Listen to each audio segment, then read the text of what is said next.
1:30, como lo habíamos adelantado, ya se encuentra con nosotros Joana Moreira. Ella es miembro del Partido Izquierda Democrática, precisamente para conversar sobre estas pugnas internas que hemos también conversado aquí en Noticias 7. Muchísimas gracias, doctora, por su presencia aquí. Gracias, muy buenos días. Un placer poder estar en Ocor TV, estar con Lautaro, con Andrea y con el pueblo ecuatoriano, y sobre todo con aquella militancia, los adherentes y los simpatizantes de la Izquierda Democrática que hoy necesitan también tener la verdad acerca del proceso que ha sucedido en la Izquierda Democrática y las circunstancias en las que nos encontramos. Y precisamente quisiera iniciar preguntándole, el día de ayer fue el último día que tenían para inscribir candidaturas. Al final del día, el Partido Izquierda Democrática no inscribió asambleístas.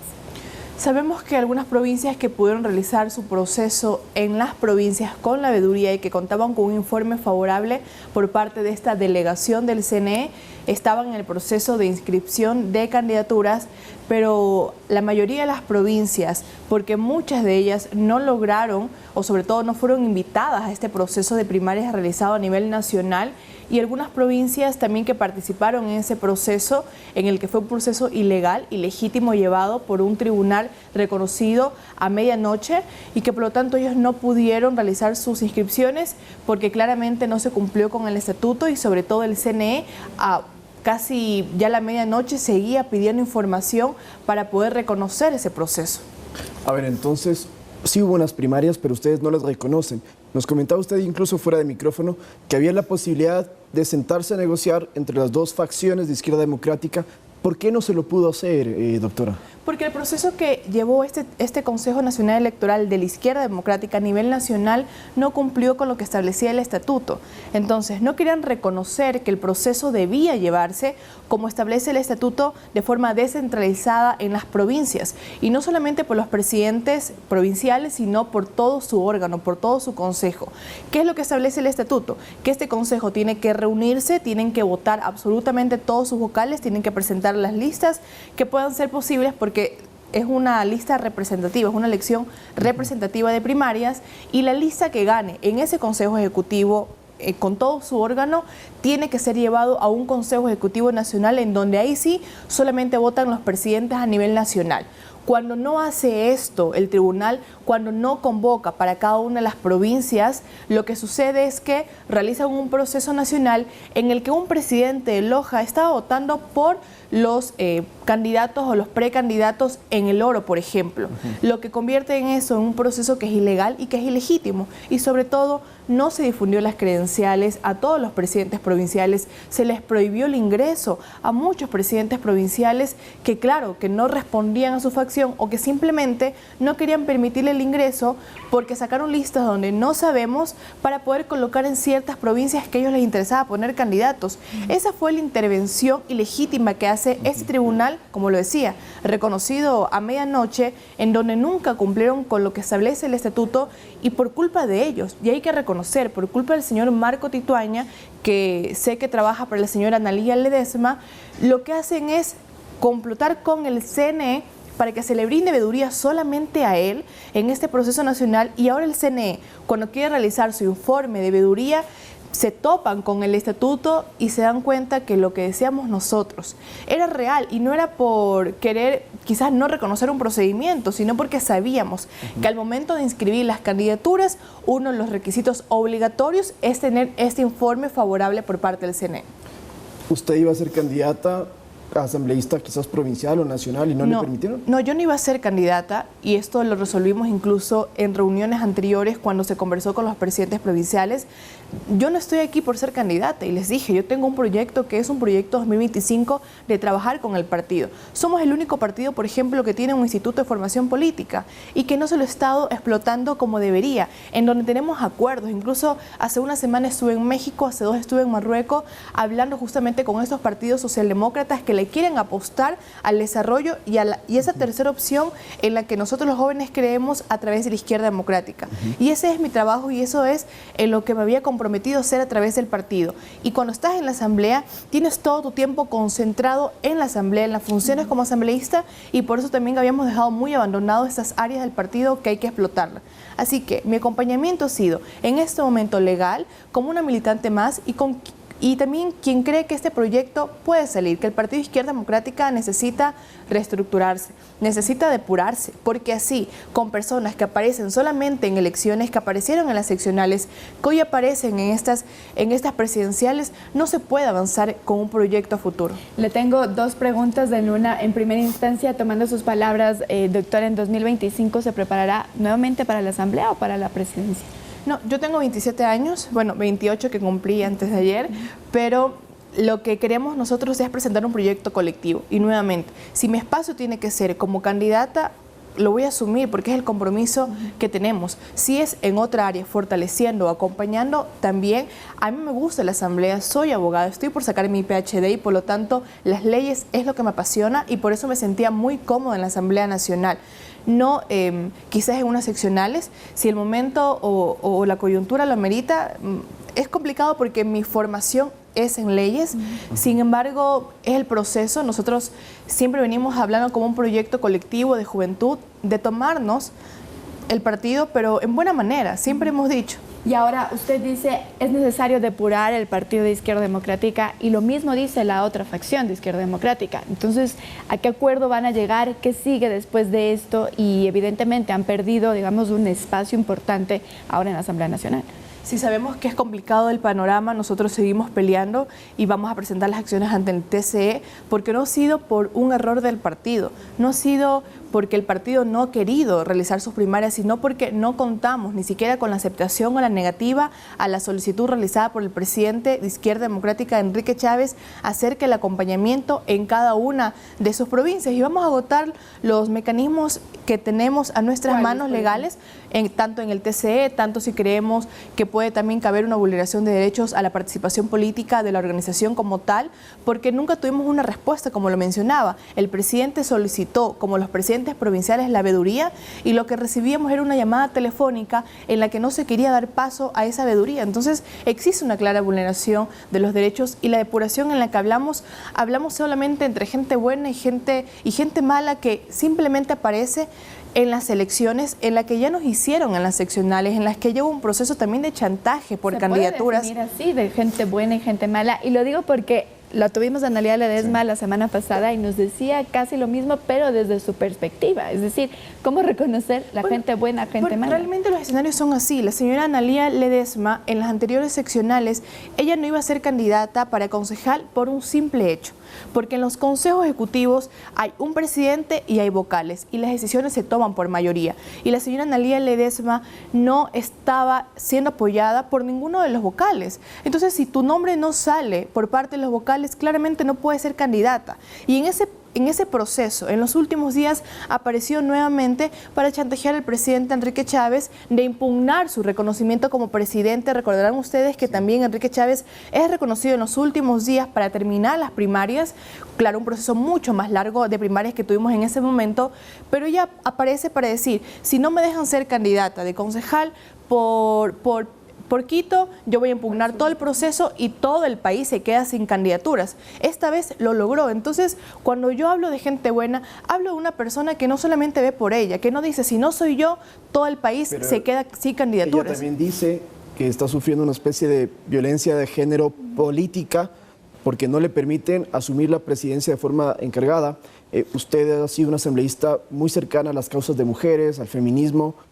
¿Qué opinión le merece esto? Que digamos, es su rival política en este momento, pero ella dice que sufre esta violencia de género. Bueno, cuando se realizan las convenciones, tanto le hicimos en Santo Domingo como en Manabí, la señora Analía Ledesma, a pesar de haber tenido la invitación por parte del partido, y ella no puede desconocerlo, se le invita a estas convenciones para tomar decisiones acerca de las posiciones de Guillermo Herrera. Hay que recordar que la señora Analía Ledesma se mantuvo junto a Javier Herbas y por lo tanto ella no participó en estas convenciones porque nosotros queríamos que las decisiones se tomen de forma democrática. Cuando el CNE revisa este proceso, revisa que la señora Analía Ledesma nunca estuvo presente. Entonces, si yo tengo al presidente del partido, la primera vicepresidenta no estuvo presente en ninguna de las convenciones ni los consejos ejecutivos en los que se autoconvocaron esta mayoría de presidentes, ella nunca estuvo para poder tomar la posta como primera vicepresidenta. O sea, no ha sido violentada. No ha sido violentada en ningún momento. Entonces, el que seguía era el señor Enrique Chávez, y el CNE dice esto: a ver, si la señora Analía Ledesma nunca estuvo presente, ella no pudo dar su expresión o su aceptación al encargo de la presidencia, y por lo tanto le correspondía al señor Enrique Chávez. Si no estaba el señor Enrique Chávez, le correspondía a la siguiente vicepresidenta, porque el señor Enrique Chávez estuvo, él aceptó la moción de encargarse del partido y se tomó votación. Entonces aquí no hubo violencia política. ¿Y cómo puedo explicar violencia política si la candidata concejal del sur era una mujer y ella exigió que ese era el puesto que ella quería? Entonces no solamente se trata de porque soy mujer, y cuando violentas a otras mujeres y cuando no permites la participación política de otras mujeres. Y hablando precisamente de eso, digamos, justo la semana pasada también tuvimos declaraciones de Dalton Bacigalupo, que entiendo estaría con ustedes en esta facción de la Izquierda Democrática, y queremos escuchar un poco de lo que dijo. No es que sobran candidatas mujeres en las organizaciones políticas, por diversas razones. No, hay pues mujeres que no les interesa la actividad política, no tienen tiempo para la actividad política, cumplen su deber de madre, cumplen sus deberes al interior de sus hogares, trabajan, y de pronto su inclinación no está en la política. No, y por eso le digo, no es sencillo buscar perfiles políticos femeninos, por esta consideración que le estoy haciendo. Siempre el hombre ha estado pues más volcado a ser afín a la actividad política, no así la mujer. Doctora, usted nos acaba de decir que hay escuelas de formación políticas, que usted incluso las lidera también.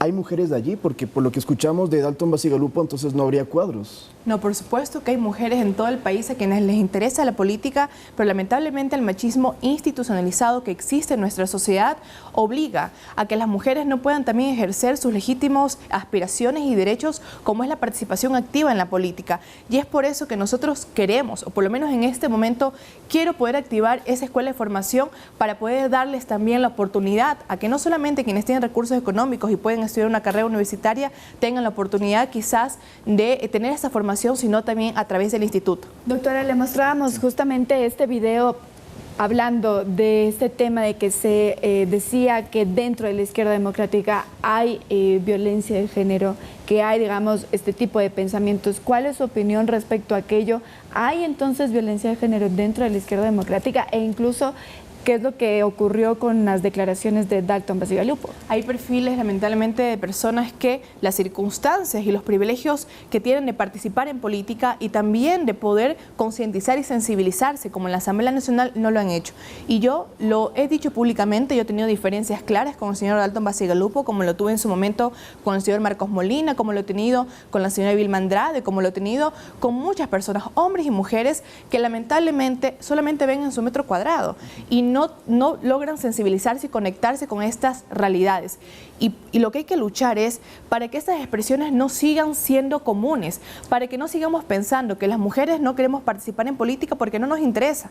No participamos en política, ¿por qué? Porque las mujeres tenemos menos acceso al trabajo, porque las mujeres cuando nos decidimos participar en política somos violentadas, porque las mujeres cuando queremos ser candidatas, lo primero que nos preguntan es quién nos va a financiar la campaña, porque ganamos menos que los hombres, porque somos sujetos a esta violencia sistematizada de nuestra sociedad. Así que hay mujeres valiosas en el partido como fuera de ellas, y queremos iniciar este proceso también por encontrarlas, por darles las herramientas para que se puedan formar políticamente, y no solamente para que militen en la Izquierda Democrática, sino para que luego de esta formación política que reciban puedan decidir en qué partido. Y también hay que luchar porque todos los partidos nos abran puertas, no solamente porque es una exigencia en el Código de la Democracia, sino porque lo merecemos y porque es momento también de sensibilizar la política. Ahora, para ir llegando al tema y para no dar tiempo, podemos poner por favor, producción, el comunicado que salió ayer de la Izquierda Democrática, porque queremos consultarle a la doctora Moreira. Este comunicado no tiene firma. ¿A quién se le puede atribuir? Porque hay muchos, sobre todo los de la otra facción, que dicen, bueno, esto lo pudo haber sacado cualquiera. Sí le señalan a usted, pero quisiéramos conocer su opinión. Bueno, lamentablemente todas las acciones que suceden, al parecer, tiene que ver con Joana Moreira cuando lo único que hemos hecho es apoyar al partido, cuando el partido incluso hace 2 semanas, porque no tenemos fondos partidistas ya hace alrededor de 2 años por una mala administración de los recursos a través de esas capacitaciones, a través de esas inversiones que se han hecho, y lo que hemos querido es poner la casa en orden. ¿Qué sucede cuando se dicen muchas cosas que son mentiras, que son falsas, como ustedes mismos han dicho algunas personas? En directo dicen, señora Vilma Andrade tiene intereses personales, lo mismo con Andrés Vallejo, lo mismo con Analía Moreira. ¿Ustedes sostienen lo que dice ese comunicado? A ver, aquí hay una clara intromisión, lamentablemente, de personas como Analía Ledesma, que por tener la presidencia del partido la ha puesto justamente días antes de las elecciones. ¿Por qué? Como ella dice que se cayó 1 año y medio, que es mentira, porque como le decía, ella tuvo su candidatura gracias a decir yo voy por buscar la unidad, por buscar el bien del partido, a mí me dan una candidatura en el sur y yo voy a abogar porque el partido se una. Un año después está poniendo las acciones que dijo que no iba a poner hace 1 año. Entonces, no solamente que la señora Ledesma no tiene palabra, sino que busca nuevamente unas seccionales poner a las personas afines a ellos. Puso, pasándose por el Consejo Ejecutivo, a 2 personas expulsadas y declaradas no personas gratas en nuestro partido, como la señora Guamaní y como el señor Cadena. Solamente son sus intereses personales. Entonces, cuando estás en un proceso y cuando sabes que es un proceso tan corto, comienzas a interponer acciones legales. Hasta el día de ayer, cerca de las 2 de la tarde, nuevamente a través del CNE intentaban bajarse a Enrique Chávez de la presidencia. El señor Vallejo, siendo embajador en España, ¿qué hace conectado entonces en un partido en donde hemos sido muy críticos ante la posición de este gobierno, conectado votando, por ejemplo, para que el señor Caicedo sea también candidato asambleísta en Pichincha? Caicedo fue asesor del ministro de Finanzas de ese gobierno de Lasso. ¿Qué hace la señora Vilma Andrade, por ejemplo, también haciendo estas presiones, por ejemplo, para que se pueda apoyar a Otto a la presidencia? Entonces son personas que lamentablemente siguen viendo por su cuota de poder. Justamente esa va a ser nuestra pregunta final. Entonces, ustedes de esta facción de la izquierda democrática, ¿a quién apoyarán en estas elecciones? Yo tengo que ratificar algo. Yo no soy ni directivo ni tengo voto en el Partido Izquierda Democrática, lo son todos los presidentes de las provincias. Y si no me equivoco, fueron casi de cerca 22 presidentes provinciales de casi un grupo de 39 personas que votaron por respaldar a Otto.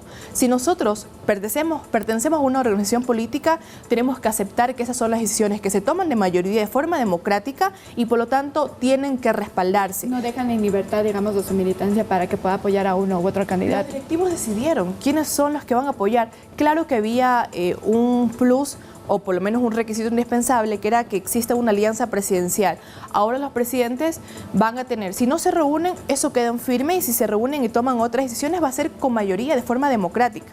Entonces, en este momento, no puede seguirse atribuyendo todo lo que sucede en el partido, porque al final del día no tengo ni siquiera un voto dentro del CENS. ¿A usted le gusta otro candidato en lugar de Otto Sonnenholster? Bueno, yo tengo mucha afinidad, o por ejemplo me gusta la política que ha hecho Yaku, por ejemplo, creo que es muy afín a las causas feministas y no puedo dejar de conocerlo, que es quien más cercano ha estado a estas causas de los derechos de las mujeres y lo ha hecho público. No ha tenido miedo, por ejemplo, de decir, sí, yo estoy a favor del aborto, estoy a favor de muchos temas que consta en una agenda de género. Hay que esperar, por ejemplo, las posiciones de cada uno de los candidatos presidenciales y hay que, por ejemplo, también esperar cuáles son esas agendas programáticas que quieren ejecutar en este corto periodo y no ser populistas, porque el primero que venga a decir que quiere solucionar todos los problemas del país en 1 año y medio, claramente está mintiendo. Así que creo que en eso hay que tener mucho cuidado.